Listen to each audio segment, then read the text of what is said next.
To you by Aaron Saxon Associates. You're watching the KOAM Morning News on Fox 14. Right now at 7, students in Joplin seeing double. KOAM's Anthony Saviello shares the story of sisters with a very special relationship. Plus, liberal high schoolers experience what it would be like to be an impaired driver. And we've got ourselves a relatively nice start out there. Very mild, breezy, and cloudy today. We'll have a look at that forecast, get you out the door coming up. The 4 states' most watched news starts now. Good morning and welcome to the KOAM Morning News on Fox 14. I'm Caitlin O'Shaughnessy. I'm Chris Warner, just after 7 a.m. on this Wednesday morning. We've made it halfway through the week. Halfway through the last full week of February. Now, like I said, I know February gets most of next week, but it doesn't get next Friday and Saturday. It's March 1st and 2nd. Ooh. Right around the corner. It's happening. Boy, it's been feeling like March here lately. It really has. It's been lovely. It's been lovely. And it's a pair of unique teachers in Joplin schools. Absolutely. 2 first-year elementary school teachers in Joplin have their students and peers seeing double. KOAM's Anthony Saviello sat down with sisters Reagan and Madison Fowler to learn about their unique relationship. Don't worry, your mind isn't playing tricks on you. Who's older? Me, Madison. Madison and Reagan Fowler are twin sisters who both teach in the Joplin School District. Maddie is my teammate, and she always will be, and it's even hard for me to describe our relationship to even my parents, because although they love their children so much, they almost don't share what Maddie and I share because they don't have a twin. So it's almost a very hard relationship to even explain. Teaching is only the latest adventure these two have gone on. We took all the same classes together, every single one. We went into college thinking like we didn't know what we wanted to do, but we felt like at year in, the path was paid for us from the beginning and we just had to follow it. And so we completed our classes, we graduated together, we were both cheerleaders on the same team. We were both on the same sorority. I mean, we have done everything together. From the start, these two have been inseparable. They have created a relationship that's as special as it is rare. We experience everything that every other person experiences individually. We experience that together.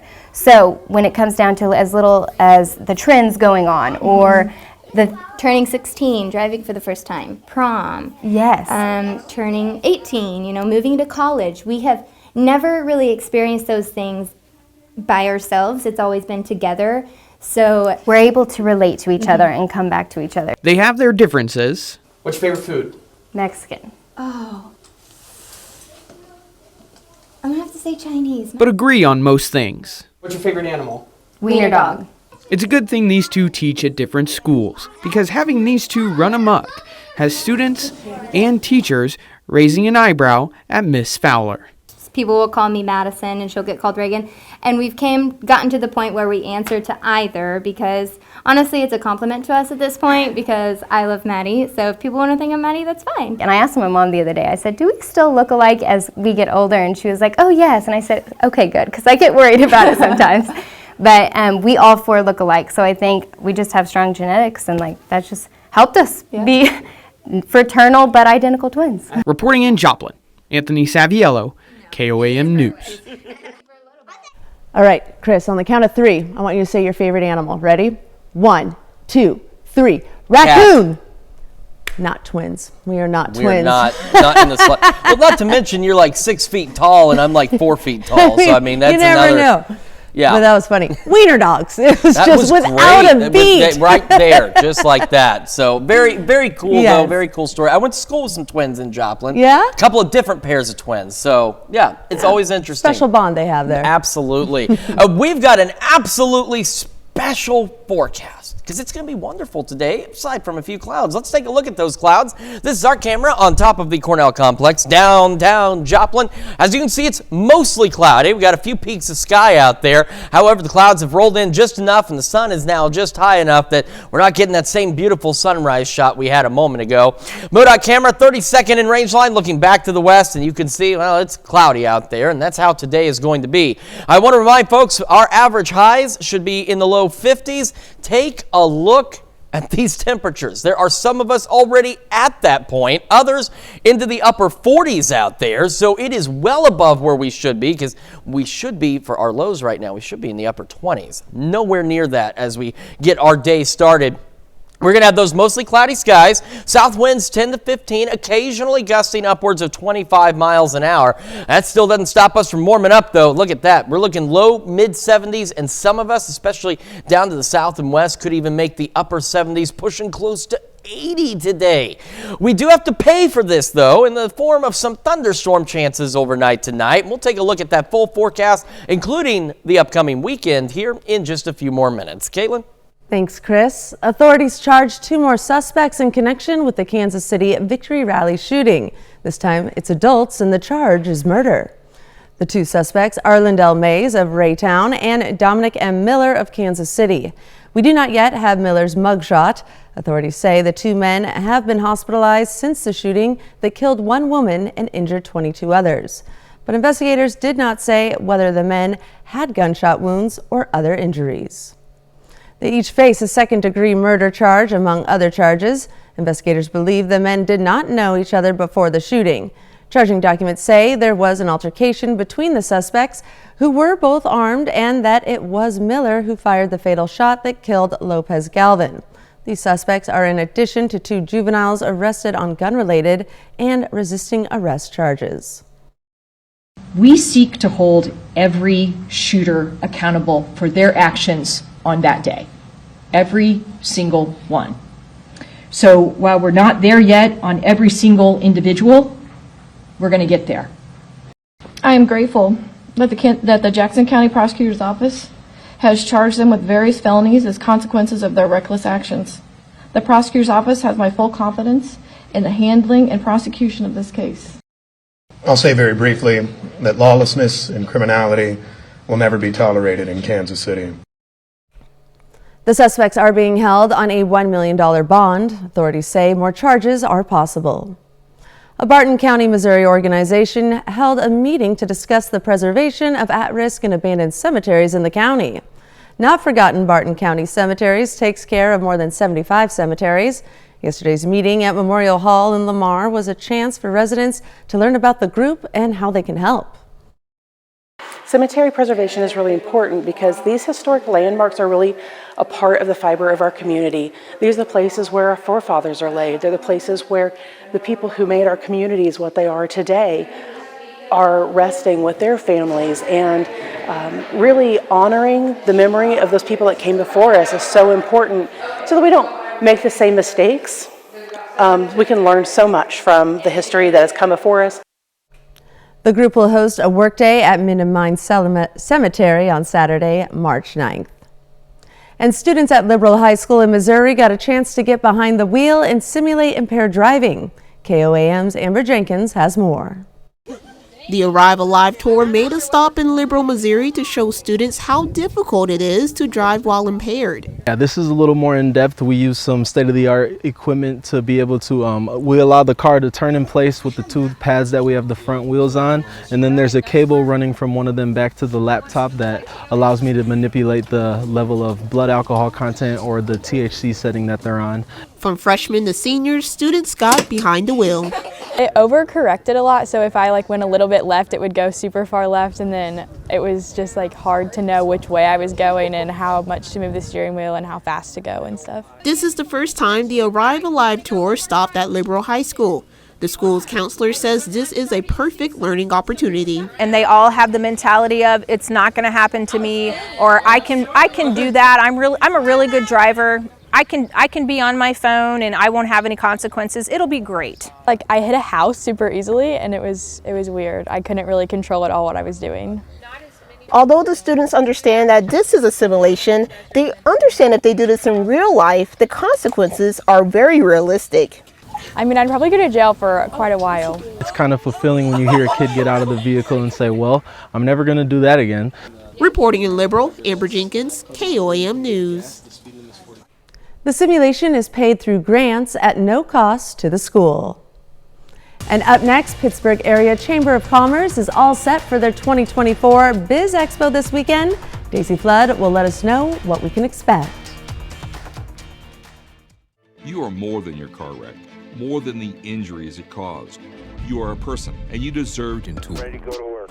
Is it time for a breakthrough? To get back to breaking stuff? Or is this the makings of the wildest ride you'll ever witness? Any questions?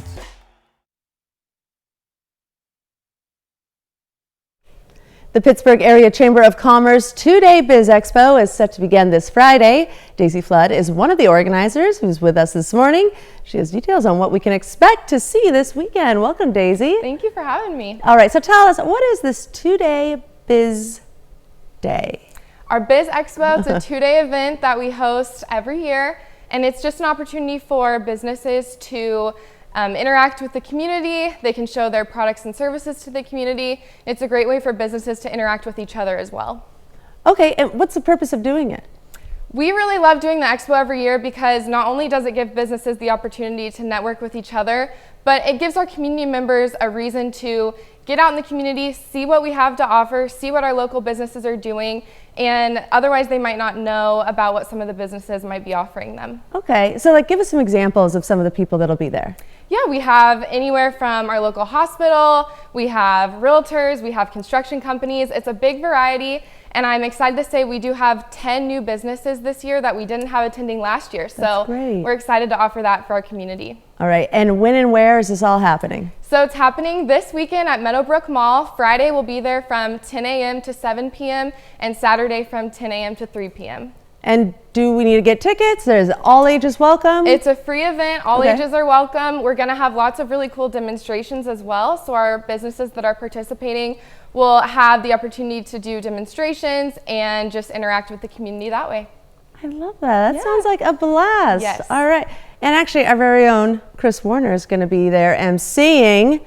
So you don't want to miss him on stage, right? Yes, we're very excited to have him. All right. One more time for our viewers at home, give us the details of this great event. Yeah, Biz Expo this weekend, Friday 10 a.m. to 7 p.m. and Saturday 10 a.m. to 3 p.m. at Meadowbrook Mall in Pittsburgh, Kansas. Come check us out. All right. Thank you so much. I appreciate it. Thank you. All right. There's the details right there. Make sure you check it out for the Chamber of Commerce happening this weekend. Stay tuned because we got more news coming up right after this. Feels good to be home. Ashley's President's Day mattress sale is plus. Save up to $800 on select adjustable mattress sets. Only at Ashley. Welcome back to the KOAM Morning News. It is now 7:16. Coming up on 7:17 on this Wednesday morning, we've got mostly cloudy skies, as you can see from our camera on top of the Cornell Complex downtown Joplin. Also starting to get breezy out there. We're going to have those occasional southerly wind gusts at around 20-25 miles an hour out there. As we take a look at the MoDOT camera, 32nd and range line, we've got those clouds out there to the west. It is otherwise not a bad start to the day because we should be in the 20s, and we're nowhere near that. Now, we have to pay a little bit of a price for this nice weather. Thankfully, it's nothing significant, but we do have some thunderstorm chances tonight. Let's talk about today first. We're having those south winds 10 to 15 with those occasional gusts upwards of 25. Mostly cloudy skies across the area, but temperatures today are average highs in the low 50s. We're going to be in the low to mid 70s, and some of us upper 70s, getting close to 80 degrees in Veneta and Bartlesville in February. Close to 80 degrees out there. So a very warm day across the area. And as we head into the evening, our evening is going to be cloudy. It's going to be breezy. But in terms of rain or storms, it's going to be calm. It'll be calm out there. But take a look at the wind arrow shifts out here to the west. A surface low is going to develop later today out to our west, and that's going to give the catalyst for thunderstorm development late tonight. So 1 a.m. Thursday, we got a few of those scattered thunderstorms out there, and these will continue to work their way across the area as we go through the overnight hours tonight. So here we are at 3 a.m. Those thunderstorms continuing to roll off to the east-northeast across the area.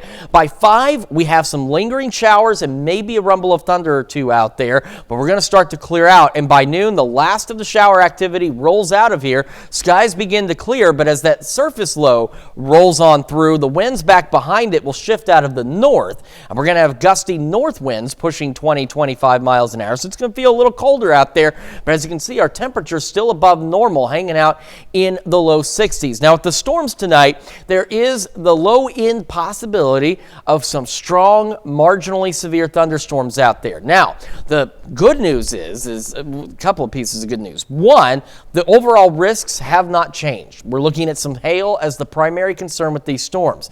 The other piece of good news is the risk area has been condensed significantly. This morning, when we started the KOAM Morning News, it went down to the Arkansas-Missouri state line, back through northeastern Oklahoma, and almost into Elk and Chautauqua counties, and now it's been scaled back just a little bit, but some of these storms could be a little bit stronger out there, so just be aware of that.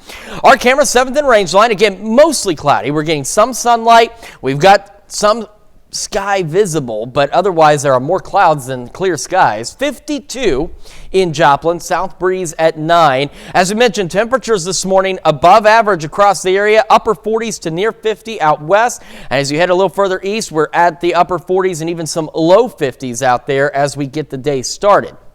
Again, mostly cloudy, a bit breezy, and we'll go right around 66 degrees by 11 o'clock this morning. And as we head into the afternoon, again, those highs right around the mid-70s, cloudy, breezy out there, but all in all, not a bad day at all. As we head into the evening, now again, the evening is going to be fine. It's going to be mild, it's going to be mostly cloudy, it's going to be breezy.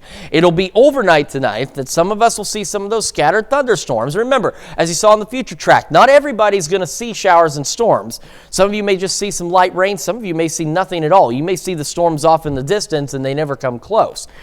Otherwise, it's mostly cloudy, breezy still, low to mid 50s. Now, I want to talk about next week too, but first let's talk about this gorgeous weekend. Now, Friday, a little cooler as well, low 60s. But we head into the weekend, yeah, we got some clouds on Sunday, but look at that, 71, no rain. This is the first weekend in like a month where it hasn't been freezing cold after a beautiful work week. And it's not been raining, snowing, or doing something else that's made the weekend kind of blah. It's going to be a great weekend. Not bad Monday either. However, there's a couple of things we want to point out real quick. One, take a look at this high, 73 on Tuesday. Look at that low, 25. And only 45 for a high on Wednesday. We have a powerful system that's coming in Tuesday evening into the overnight and into the first part of our Wednesday. Now, it could trigger some pop-up thunderstorms. We got some scattered storm chances, especially as we head into the afternoon and evening hours. There's the possibility that some of these could be a bit strong, potentially severe. We're still several days out. There's going to be a lot of things that change, but with a system that's going to have that kind of power with temperatures, thunderstorms seem likely. It's just a matter of whether or not they'll get rowdy or not. So it's something to keep an eye on. Just putting that out there for folks, letting you know in advance. You want to keep an eye on Tuesday just in case. Otherwise, not bad leading up to that, and we will warm back up on the flip side of that system as well. Let's check your forecast. Got more news coming up in just a bit. And a little later, a Florida woman finds her biological family after finding out that she was illegally adopted. 7-day-olds who don't want to miss. I know who it is. All new We Are Family after an all-new I Can See Your Voice tonight on Fox. Emotional reunions at the airport in Chile's capital are not unusual. A Tampa woman was one of 7 people who met her family face-to-face after being illegally put up for adoption as a child decades ago. Fox's Ariel Placinia has more. Emotional reunions happen all the time at airports, but for this Tampa resident, I never thought this moment would happen. I never thought that I would come to Chile. Maria Hastings knew as a child that she was adopted, but a few months ago, the Hillsborough County woman discovered the true story behind her family journey. After learning how my adoption was, being illegal and everything that happened, I decided I want to find out, and my family's right there. On Sunday, she flew from Florida to Chile so that she could hug her mother and sister for the very first time. I was very happy to meet her, Romina Cortez said of her sister Maria, But those are both happy tears and ones of sadness. You could tell that there is a lot of pain on both sides. Maria is one of thousands of Chilean children who were trafficked or illegally put up for adoption over the last 60 years or so, most during the dictatorship of Augusto Pinochet. A lot of these mothers all have a pretty similar story. The mothers were either told that their children had died at birth, or were told they had no choice but to give up a child. The nonprofit Connecting Roots helps bring these families back together. Its founder, Tyler Graff, knows what that feels like firsthand. My mom gave birth to me in a government-run hospital and was told after my birth that I had passed away. The illegal adoptions, 20,000 of which are being investigated by Chilean justice officials and other social groups, extend back to the 1960s. Largely poor, young, and indigenous women were targeted. Part of the plan was to eliminate the poor population or the indigenous population. And in most cases, the adoptive families did not know about all of this going on in the background. It's such a horrific thing, but yet at the end of the day, it's ending with, with a smile. It's ending with a happy story. Certainly an incredible story. Absolutely. Well, coming up, we will see how getting work off your brain can help make you a better employee. And speaking of work that's on my brain, we've got a pretty nice day out there today. We'll take another look at your forecast coming up.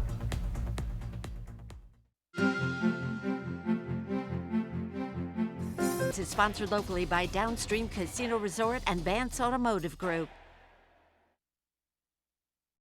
The 4 states' most watched news starts now. Welcome back to the KOAM Morning News on Fox 14. The time now is 7:29 a.m. I'm Caitlin O'Shaughnessy. The Parsons, Kansas Police Department yesterday held a discussion on the challenges facing local law enforcement. Congressman Jake LaTurner was involved in the discussion.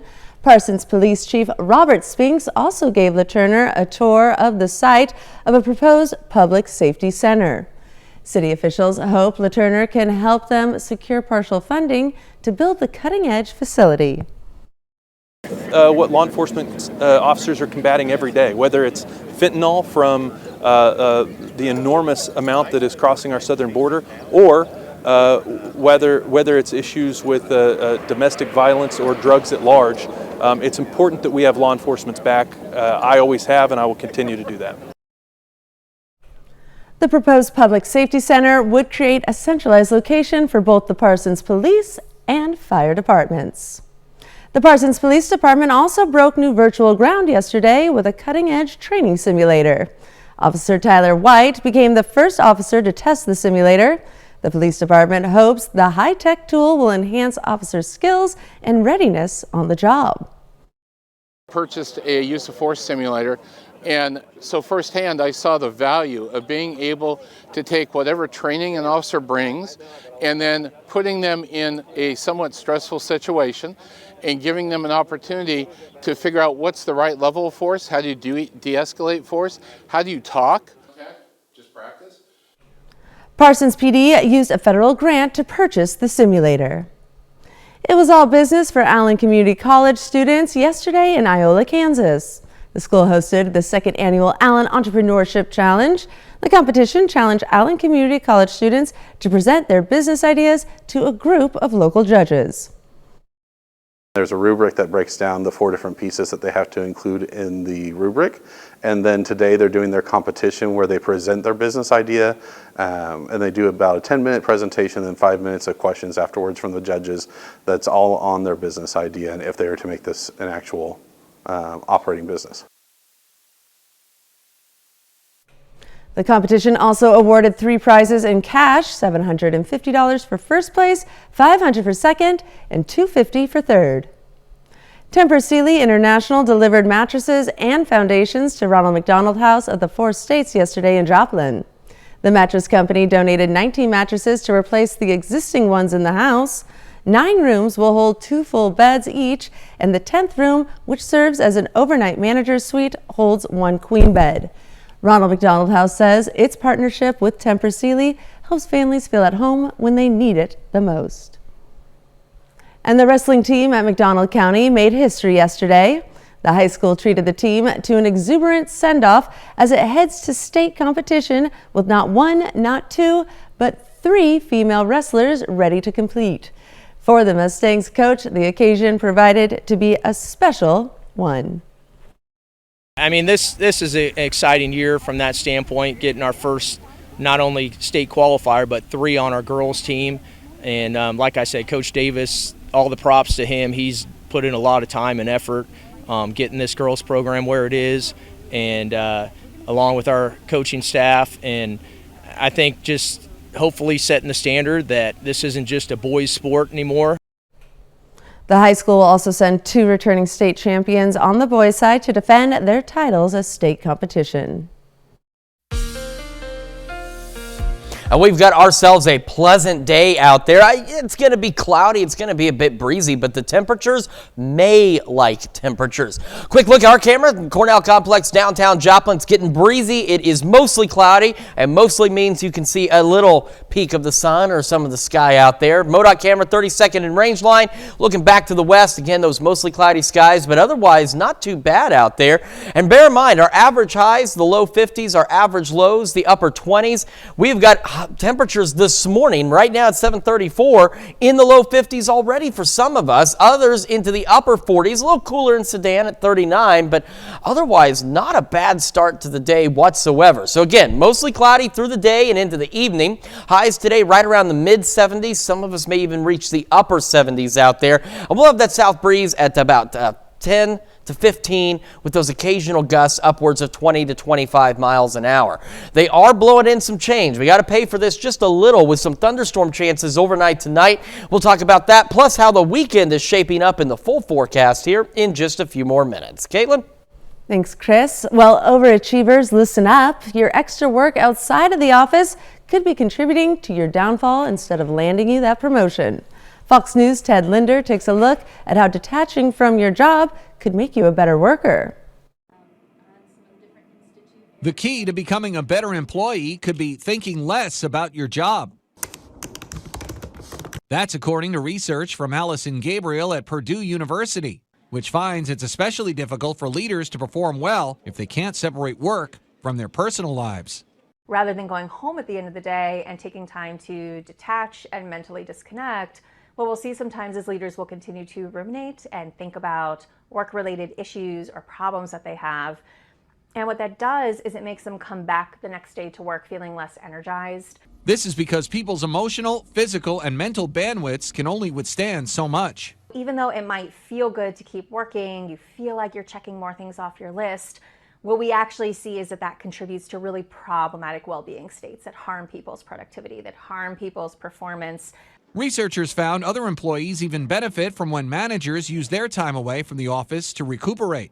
People that they supervise will rate them as more transformational, as having greater power at work. But disconnecting is getting harder to do in the age of remote and hybrid jobs. Try not to bring work into your leisure spaces. You know, if you're going to work at home, let's not do this somewhere where you typically try to psychologically detach. If you can't stop thinking about work when you're off the clock, Gabriel recommends trying to think positively about what you have to accomplish instead of stressing over it. Even though it is not detaching, it's not a pure form of recovery, that tends to be a lot more adaptive, it's less straining. Ted Linder, Fox News. And that's a look at our top news stories coming up this half hour on the KOAM Morning News. Congress launches a new task force aimed to help keep the U.S. competitive with AI. And we've got ourselves a nice day out there with some thunderstorm chances tonight, and we'll take a look at the weekend forecast as well when we come back. Hi, I'm Dow Quick, and I'm inviting you on a holiday vacations tour. 48 hours today at 9, right here on Fox 14.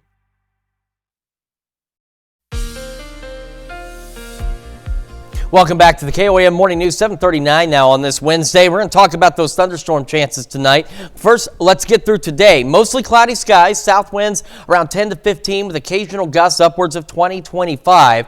And we are going to be well above average. By noon, as you can see, everybody upper 60s out there. And our highs today are looking to be the mid 70s. Some of us, as you can see, Veneta, Bartlesville, for example, upper 70s, pushing close to 80 out there. Now, our evening looks relatively calm in terms of thunderstorm activity. We're going to be cloudy, we're going to be breezy, but at 10 o'clock tonight, take a look out to the west. See the wind arrow shifts taking place out here?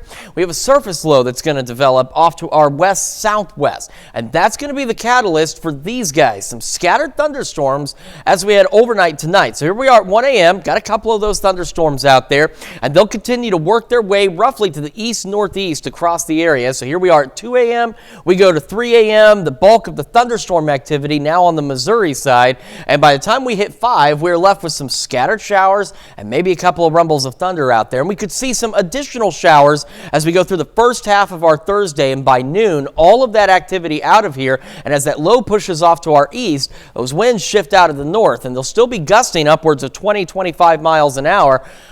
So it's going to feel a little bit colder out there, but we're still above normal into the low 60s. Now, with the storms tonight, some of those could be strong to low-grade severe. Some good news is the threat level, or the threats, haven't changed. As you can see, no areas highlighted for tornado or wind. It's still just some small hail potential out there. The other piece of good news is this morning, this area stretched this far south and roughly this far west. It has been condensed out there. We still have a number of key communities within this zone for some small hail out there, but it's been condensed, which is also some good news as well. But do be prepared for thunderstorms between about midnight and 4 a.m. across parts of the area. 52 in Joplin right now, mostly cloudy skies. That south breeze at about 9 miles an hour. Temperatures again well above normal. We've got upper 40s pushing 50, even getting some low 50s now back on the Missouri side. And take a look, Sedan is the coldest spot right now on this map, sitting at 39 degrees, still above average. Through the morning, mostly cloudy, breezy, 66 by 11 o'clock. Again, ahead of those highs today, mid 70s, and again, we'll stay mostly cloudy. That's going to be our thing for today into the evening.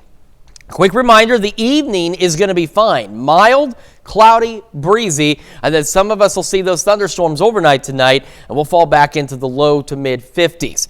As we go into the weekend, we're cool on Friday, low 60s, but then we have a great weekend for the first time in like a month.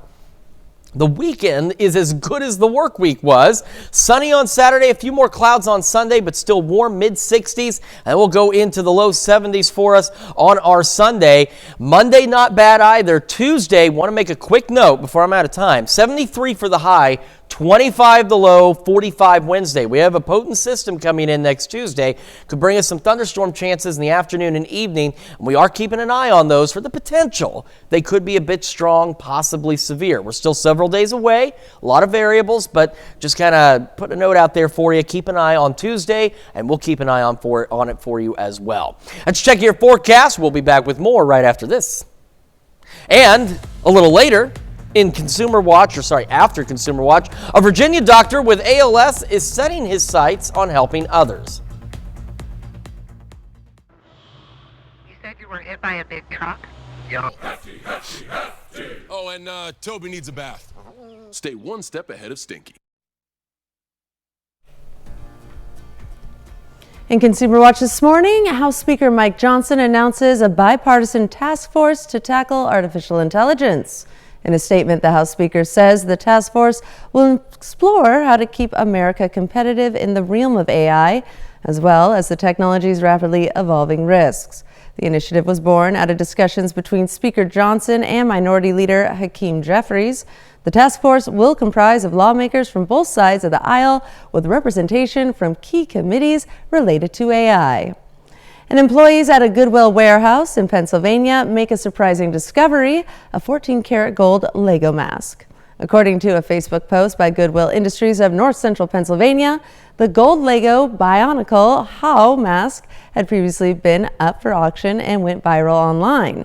Per the Goodwill post, this is one of only 30 such masks ever made. The organization says the masks were gifted to Lego employees, while others were won as prizes in a 2001 magazine contest. The rare item is now up for auction and could bring in a substantial sum. And those are our top stories for Consumer Watch this morning. Now let's take a look at the market prices before the opening bell.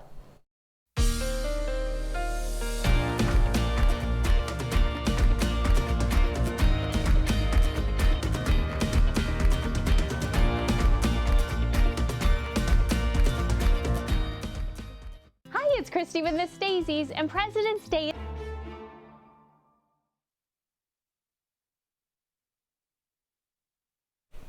A Virginia doctor living with ALS is writing his life story one letter at a time. Fox's Jacqueline Matter sat down with him and shares how this doctor turned patient wrote his memoir. Dr. Dhaval Patel is in the fight of his life against ALS. My ALS diagnosis was a pivotal moment that turned my world upside down. But that's not stopping him from telling his story through his own eyes. Since then, I have been navigating through physical changes and adapting to new ways of living. The father of two was diagnosed with ALS in November 2020, a disease that slowly paralyzes a person, limiting their ability to walk, talk, eat, and breathe. Emotionally, ALS has been a roller coaster for both me and my family. It's brought us closer in many ways. We have constantly adapted, filled with moments of both grief and profound love. In order to communicate, Dr. Patel uses technology that tracks his eye movements, and with the help of artificial intelligence, he's able to respond in his own voice. I was able to use videos from early in the disease and artificial intelligence to clone my voice online and make it realistic. That technology has helped him write his life story with the only part of his body he can still move, his eyes. Writing using eye tracking technology has been both challenging and liberating, from positioning the equipment just right to dealing with the slower pace of conversation.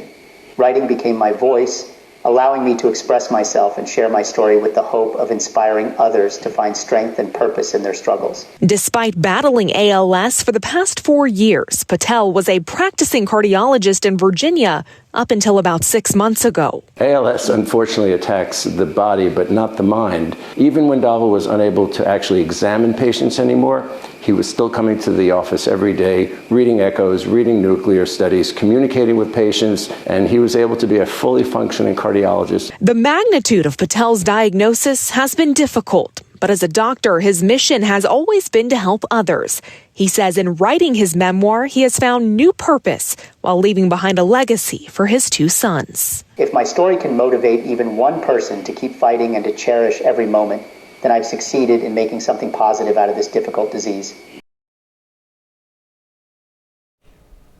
Certainly an incredible story, and to be trapped in your own body is a terrifying prospect, but he's making the most of it and being able to tell his story. Keeping that brain in his own way. Sharp. Absolutely. Incredible. Well, we have some thunderstorm chances as we head into the overnight hours. Let's take a quick look at the future track. So here we are, recap 1 a.m.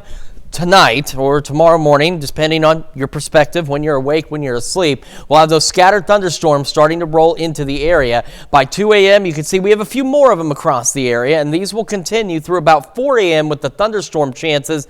And then by 5, we are left with some showers, and we could see some additional showers, maybe a rumble of thunder or two through about 11 o'clock. And by noon, we got a north wind. It's a little cooler tomorrow, but we're still warm into the low 60s, and again, some of the storms tonight could be strong to low-grade severe. However, the overall risk is still limited to just hail at this point, and it's been significantly reduced in coverage out there, being kind of condensed down. Remember earlier this morning, this zone stretched out to here, so it's been reduced. But do be aware that we are expecting some strong, potentially severe thunderstorms, at least for some of us, overnight tonight, and then our Thursday shaping up to be pretty good as well. We'll take another look at your forecast, including the rest of today, the weekend, and we'll have the news you need to know right after this. This is Scott with Windows for Less. With springtime. The salute, Francis Bush, a four-state hero.